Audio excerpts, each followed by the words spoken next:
भाग 2। राम का जन्म। मंत्रीगणों तथा सेवकों ने महाराज की आज्ञानुसार श्यामकर्ण घोड़ा चतुरंगिनी सेना के साथ छुड़वा दिया। महाराज दशरथ ने देश देशांतर के मनस्वी, तपस्वी, विद्वान ऋषि मुनियों तथा वेदविज्ञ प्रकांड पंडितों को यज्ञ संपन्न कराने के लिए बुलावा भेज दिया। निश्चित समय आने पर समस्त अभ्यागतों के साथ महाराज दशरथ अपने गुरु वशिष्ठ जी तथा अपने परम मित्र देश के अधिपति लोकपाल के जामाता ऋग ऋषि को लेकर यज्ञ मंडप में पधारे। इस प्रकार महान यज्ञ का विधिवत शुभारंभ किया गया।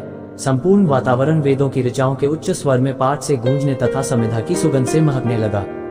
समस्त पंडितों, ब्राह्मणों, ऋषियों आदि को यथोचित धन धान्य, गौ आदि भेंट करके सादर विदा करने के साथ यज्ञ की समाप्ति हुई।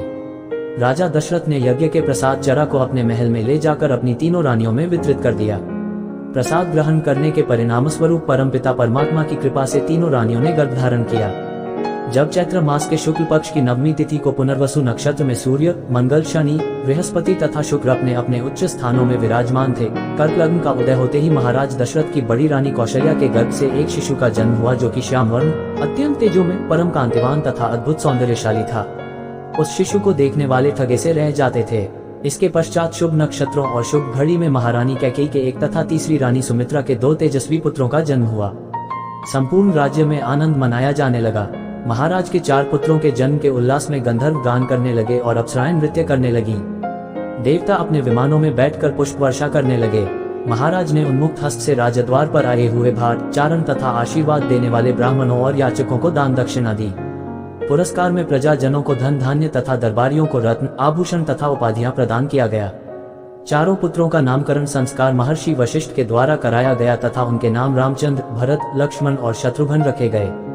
आयु बढ़ने के साथ ही साथ रामचंद्र गुणों में भी अपने भाइयों से आगे बढ़ने तथा प्रजा में अत्यंत लोकप्रिय होने लगे। उनमें अत्यंत विलक्षण प्रतिभा थी, जिसके परिणाम स्वरूप अल्पकाल में ही वे समस्त विषयों में पारंगत हो गए। उन्हें सभी प्रकार के अस्त्र शस्त्रों को चलाने तथा हाथी, घोड़े एवं सभी प्रकार के वाहनों की सवारी में उन्हें असाधारण निपुणता प्राप्त हो गई। वे निरंतर माता पिता और गुरुजनों की सेवा में लगे रहते थे। उनका अनुसरण शेष 3 भाई भी करते थे।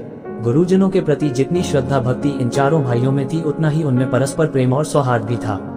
महाराज दशरथ का हृदय अपने 4 पुत्रों को देखकर गर्व और आनंद से भर उठता था।